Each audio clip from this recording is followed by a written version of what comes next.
आइए शुरू करते हैं। कल जहां तक हम लोगों ने संगीत में पढ़ा था उसके बाद के टॉपिक पर चर्चा करेंगे। आज का एक पहला प्रश्न होगा ताली।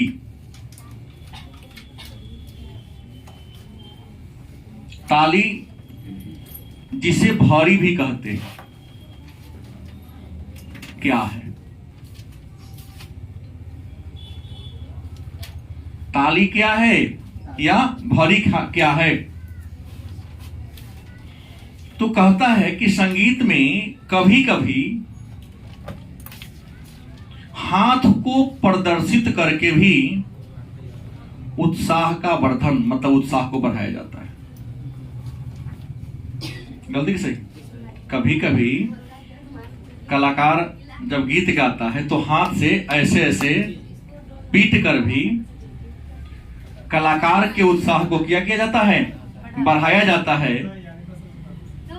तो जिस स्थान पर कलाकार को उत्साहित करने के लिए, प्रोत्साहित करने के लिए हाथ को संकेत देकर या हाथ ताल को ठोककर उसके मनोबल को बढ़ाया जाता है, तो उसी को कहते हैं ताली या भौरी कहते हैं।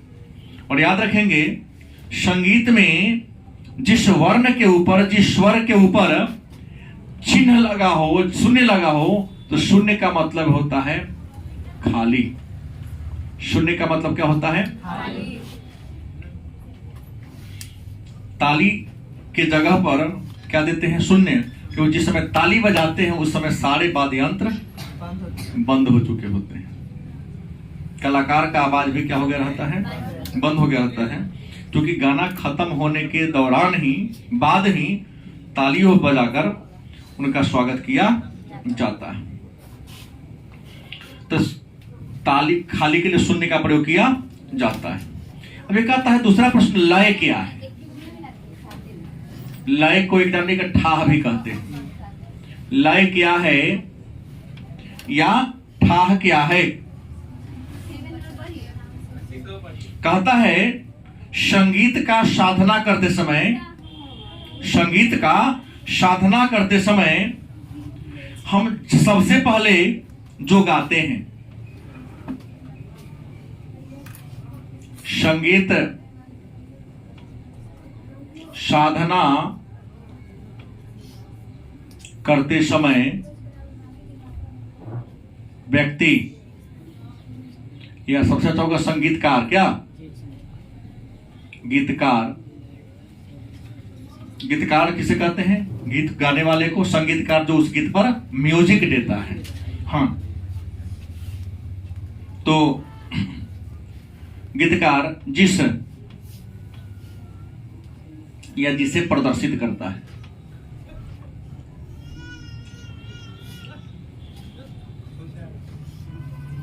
उसी को लय, मतलब गाना शुरू करने से पहले या गीत को गाने से पहले स्वर को चढ़ाता है। भले ही मुंह से गुनगुनाए ही थोड़ा देर नहीं, यहां पर थोड़ा शुरू करके अपने को स्थिर ही कर ले। अलग अलग कलाकार अलग अलग तरीके से यह काम करते हैं। उसी को क्या कहते हैं? लय या ठाह के नाम से जानते हैं। हाँ, और गायक, गीतकार के जगह क्या दे दे? गायक। तो गायक भी यहां कह सकते हैं और वादक भी कह सकते हैं। गाने वाला चाहे बजाने वाला, कार्यक्रम को शुरू करने से पहले क्या होता है? कार्यक्रम को शुरू करने से पहले जो अंतरा को मिलाता है, ताल को मिलाता है, उसी को हम क्या कहते हैं? ताली के नाम से जानते हैं। अगला है ठेका क्या है? ठेका क्या है या ठेका से आप क्या कहते हैं?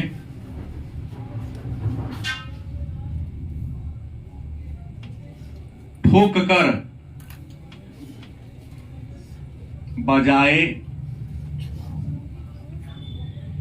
जाने वाले यंत्र को तबला हुआ, क्या ढोल हुआ, जिसको ठोक कर, लकड़ी से नहीं हाथ से जिसको ठोक कर हम बजाते उसी का नाम पड़ गया क्या? ठेका। क्या कहते हैं? गायक और गीतकार में क्या होता है? जो गायक जो गाता है, गीतकार जो गीत को लिखता है, रचता है। तो गीतकार भी तो गाता है। नहीं, गीतकार गीत को लिखता है, उसको राइटर भी आप कह सकते हैं। गीतकार हुआ है जो गीत को लिखता है, जो गाता है उसको गायक, और जो उसमें म्यूजिक देता है उसको म्यूजिशियन या संगीतकार हिंदी में कहते हैं। अब प्रश्न बोल क्या है? तो कहते हैं एक बोल बजा दीजिए। बोल क्या है? तो किसी भी वाद्य यंत्र पर प्रहार करने से जो ध्वनि निकलती है उसी को बोल कहते हैं। देखो, किसी भी साज पर, किसी भी साज पर, साज को हम वाद्य यंत्र भी कह सकते हैं। किसी भी साज पर या वाद्य यंत्र पर प्रहार करने से जो ध्वनि निकलता है, किसी भी साज पर या वाद्य यंत्र पर प्रहार करने से, हारमोनियम पर ही दबाना मतलब प्रहार करना ना हुआ। अगर हम सारंगी है या गिटार इस तरह रगड़ते हैं तो कुछ ना कुछ तो प्रहार करते हैं ना, चाहे मुंह से करे, चाहे हाथ से करे या डंडा से करे। तो जब प्रहार करेंगे तो कुछ ना कुछ तो ध्वनि निकलेगा। किसी भी वाद्य यंत्र पर, वाद्य यंत्र को साज भी कहते हैं, वाद्य यंत्र बजाने वाले यंत्र पर जब हम प्रहार करेंगे तो कुछ ना कुछ तो साउंड निकलेगा। तो जो साउंड निकलता है उसी को क्या कहते हैं? बोल के नाम से याद रहेगा कि बोल क्या है। हाँ हाँ। अब प्रश्न आता था गीत क्या है? सब बात जान लिए। गीत क्या कर रहे हैं? तो गीत गा रहे हैं। तो गीत कहते किसे हैं?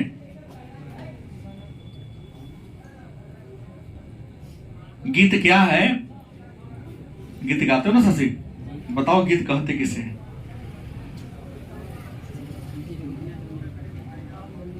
हैं?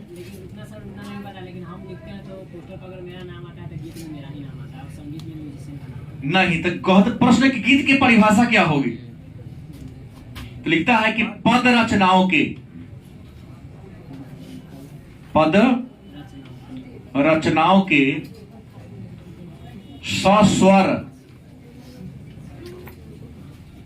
गायन को, सस्वर का मतलब क्या होता है? बता रहा हूं, गीत कहते हैं।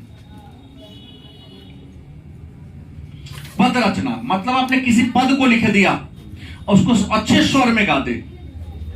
जैसे हमने कविता पढ़ाया, उसको तुम पढ़ो, दोनों में डिफरेंस हो जाएगा। हमने पढ़ा ना जयशंकर प्रसाद के तुमुल कोलाहल कलह में मैं हृदय की बात रे मन, नहीं, चेतना थक सी रही तब खोजती नींद के बल, कहते हैं ना। या सूरदास का ही एक पद है, हमने गाया है आपके सामने कि जेवत श्याम नंद की कनिया, कछुक खात कछु धरनी गिरावत छवे निरखत नंद रनिया, बड़ी बराबेशन बहुभातिन व्यंजन विविध अगनिया। एक निश्चित लय पर गाते हैं, सस्वर हो गया। आप गाइएगा तब से, अगर याद नहीं है, अगर आपके पास लय नहीं है तो गाइएगा, लगेगा कहानी पढ़ रहा है। जैसे किसी गीतकार के मुंह से, मतलब गीतकार गायक के मुंह से कोई गीत सुन लो, गाओ, थोड़ा अच्छा लगेगा। अब बिना किसी के गायक से उसके मुंह से गीत को सुने, किताब को पढ़ के गाओ, तुमसे लय बैठे नहीं करेगा, बैठेगा नहीं बैठेगा। वही कहता है पद रचनाओं के सस्वर, माने स्वर मिलाकर जो हम गाते हैं उसे क्या कहते हैं? गीत कहते हैं। क्या कहते हैं? गीत कहते हैं। अब प्रश्न है गीत के प्रकार कितने हैं? और गीत को कुछ लोग संगीत भी कह देते हैं। तो प्रश्न आता है गीत या संगीत के प्रकार कितने? तो गीत या कहो तब, चाहे संगीत कहो तब, तो गीत या संगीत के दो प्रकार है। एक है मार्गी संगीत। क्या है? मार्गी संगीत और दूसरा क्या है? देशी। पहला कौन है? मार्गी संगीत। दूसरा कौन है? देशी संगीत। तो मन में प्रश्न होगा, मार्गी संगीत कहते किसे हैं? बड़ा आसान बात है। मार्गी संगीत है क्या, या मार्गी संगीत से आप? तो मार्ग माने क्या होता है?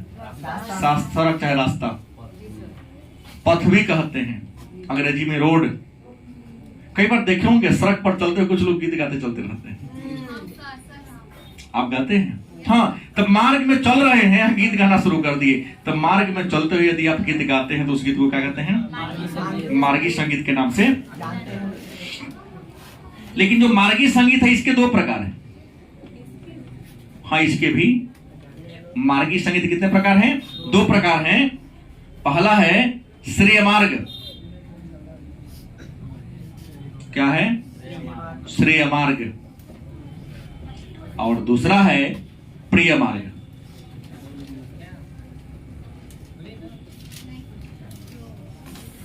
मार्गी संगीत, मार्ग में चलते हुए जो आप गीत गुनगुना रहे हैं, गा रहे हैं, चल रहे हैं, उस गीत को मार्गी संगीत। लेकिन मार्गी संगीत के दो प्रकार, एक श्रेय मार्ग, परमात्मा को प्रसन्न करने के लिए जो गीत गाते हैं कि हे प्रभु आनंद दाता ज्ञान हमको दीजिए, शीघ्र सारे दुर्गुणों को दूर हमसे, ईश्वर को प्रसन्न करने के लिए जो आप गीत गा रहे हैं, गुनगुना रहे हैं, उसको हम कहेंगे श्रेय मार्ग। ईश्वर की ओर ले जाने वाला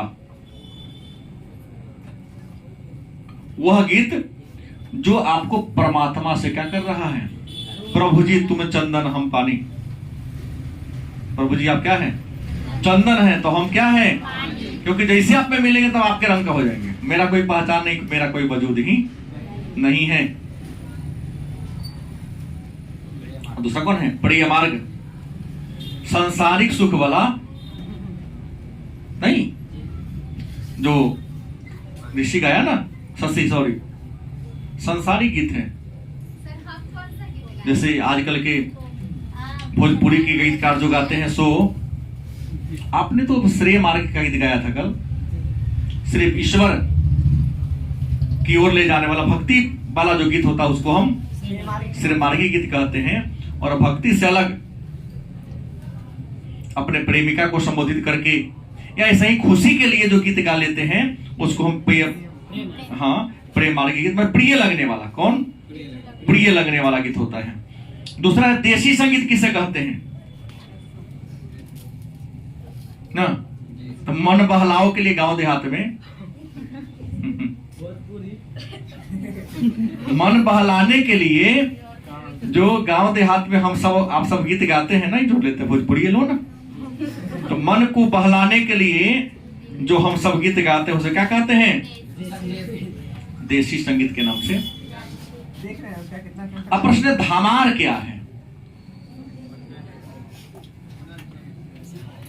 जिसको होरी भी कहते हैं।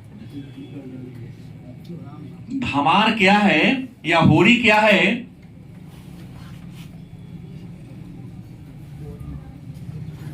नहीं, तो भक्ति रस से ओतप्रोत। किस रस से? हाँ, लिख दो, भक्ति तथा श्रृंगार रस।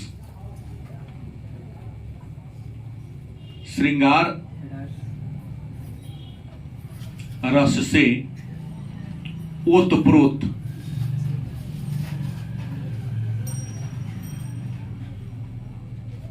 गीत को क्या कहेंगे? धमार या होरी ना। होली में भगवान को ही जोड़ कर गीत गाते हैं लोग। अब ना क्या है, खेसारी लाल या पवन सिंह एक कलाकार लोग जो मतलब फुहारपन कर दिया है इसमें। इन लोगों ने कुछ ऐसे गीत गा दिए हैं जिसको परिवार के लोगों के साथ सुना नहीं जा सकता है। लेकिन पहले जो हमारे ग्रामीण क्षेत्र में बुजुर्ग लोग आज भी जो होली के समय डंफ बजाते हैं, नगारा बजाते हैं, गीत गाते हैं, वो भक्ति भावना से जुड़ा होता है। जैसे आज बिरज में होली रे रसिया, बिरज जहां भगवान कृष्ण रास लीला किए, तो ये कहता है भक्ति रस और श्रृंगार रस, भगवान के भक्ति भावना से और भगवान की विभिन्न आभूषणों और हाव भाव को दर्शा करके जो गीत गाया जाता है उसको हम धमार या होरी के नाम से जानते हैं। अगला प्रश्न आएगा, ध्रुवपद क्या है? कल चर्चा किए थे। ध्रुव पद क्या है? ध्रुवपद क्या है या ध्रुवपद से आप, हाँ, तो जिस गायन के द्वारा, कल भी हमने कहा था, जिस गायन के द्वारा व्यक्ति मोक्ष को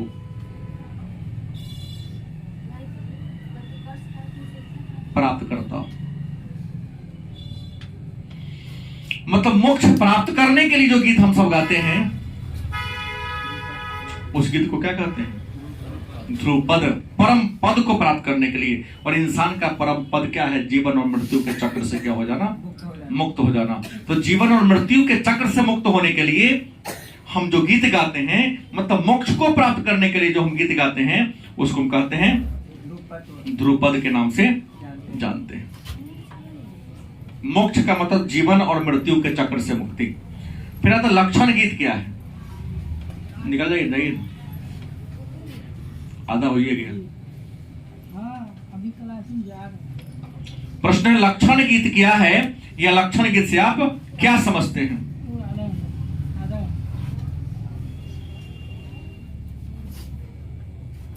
लक्षण गीत तो जिस गीत में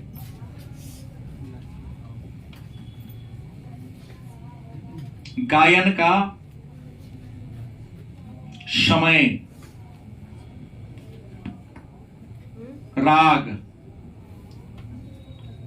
ठाट, रस आदि का उचित प्रयोग।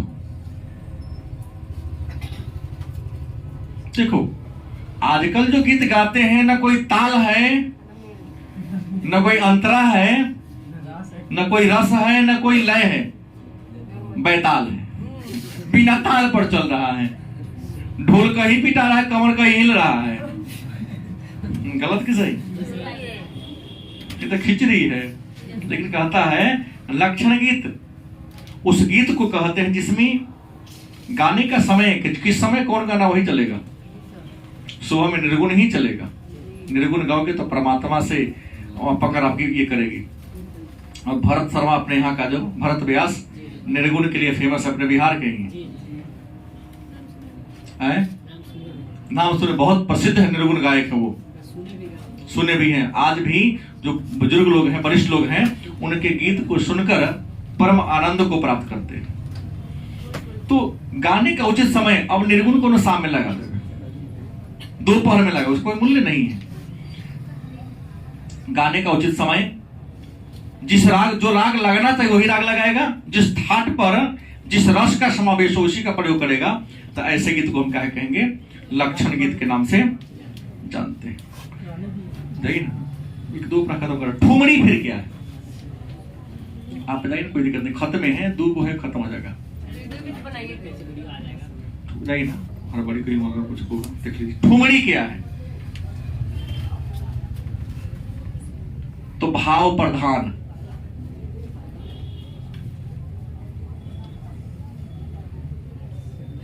गायन शैली को तो कहीं देखे हैं कथक, कथकली, कुछ कलाकार जब नर्तक नाचते हैं तो पूरे अपने चेहरा का, आंख का, नाक का, चेहरा का इंप्रेशन करते हैं, ऐसा व्यतीत करते हैं कि वो सब कुछ हो रहा है। हाँ, मतलब वह गीत जो क्या हो, भाव प्रधान हो, तो भाव प्रधान गीत को ही हम क्या कहते हैं? ठुमरी के नाम से। फिर छोटा का टंपा क्या है? अब एक बाद वही आएगा जो मैं कल पढ़ाया था, इसलिए जाइए, कोई दिक्कत नहीं, ठीक है। टंपा क्या है या टंपा से आप क्या समझते हैं? तो चंचल प्रकार के गीत को क्या है? चंचल प्रकार के गीत को क्या कहते हैं? टंपा कहते हैं। जैसे कुछ कहता ना चंचल, हलचल चल के जैसे आप लोग गा लेते हैं, तो जो चंचल प्रकार के गीत होता है उसे क्या कहते हैं? टंपा के नाम से। तो आज हम लोगों ने क्या पढ़ा? ताली। ताली का नाम क्या है? भरी। इसको रिपीट कर जाएंगे ना, टाइम होता हूं ना। ताली या भरी हमने पढ़ा। दूसरा क्या पढ़ा? लय अठाह पढ़ा। तीसरा क्या पढ़ा? ठेका। चौथा क्या पढ़ा? पांचवा क्या पढ़ा? गीत और गीत के प्रकार। फिर धमार, ध्रुपद, लक्षण गीत, ठुमरी और टंपा के बारे में हम लोगों ने क्या किया? जाना।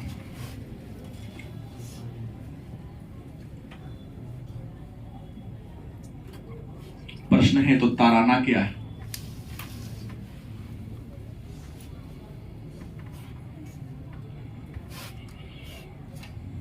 तो यह गायन की, यह मध्यकाल में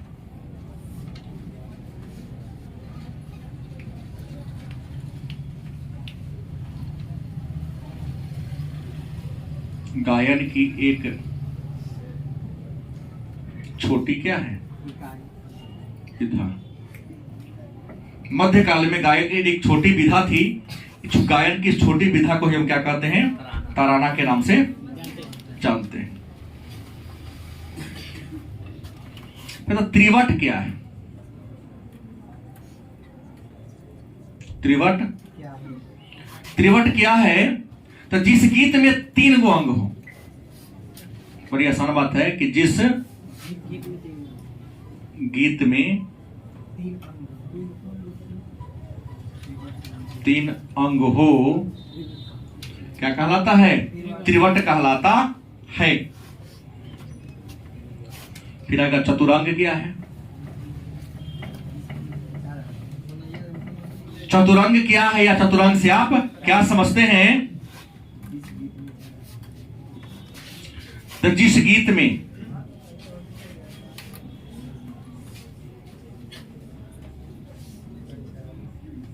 एक से ज्यादा ख्याल आता है। कुछ ऐसे गीत हैं जिसमें एक से ज्यादा कल्पना, ख्याल का मतलब क्या होता है? कल्पना आता है, उसे क्या कहते हैं? चतुरंग के नाम से। फिर सुने होंगे भजन क्या है? याद है? भजन क्या है या भजन से आप क्या समझते हैं? तो बड़ी आसान होगा कि जब संगीत के माध्यम से, जब संगीत के माध्यम से ईश्वर को भजते हैं, ईश्वर के नाम को जपते या भजते हैं, मतलब गाते हैं, उसे क्या कहते हैं? संगीत के माध्यम से। श्री गुरु चरण सरोज रज निज मन मुकुर सुधारी, बरनऊ रघुबर विमल जसो योद्धायक फलचारी, गाते हैं ना? संगीत लय के माध्यम से। जब हम गीत को गाए तो क्या कहेंगे? भजन के नाम से जानते हैं। और गजल क्या है?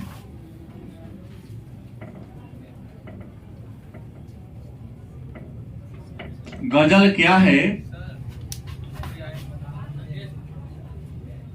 2 मिनट। गजल क्या है या गजल से आप क्या समझते हैं?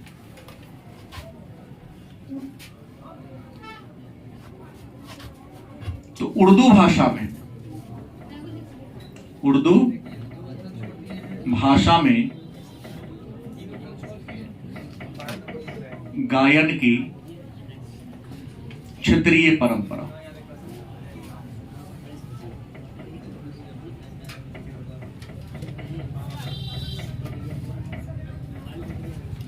उर्दू भाषा में गायन की क्षेत्रीय परंपरा को क्या कहते हैं?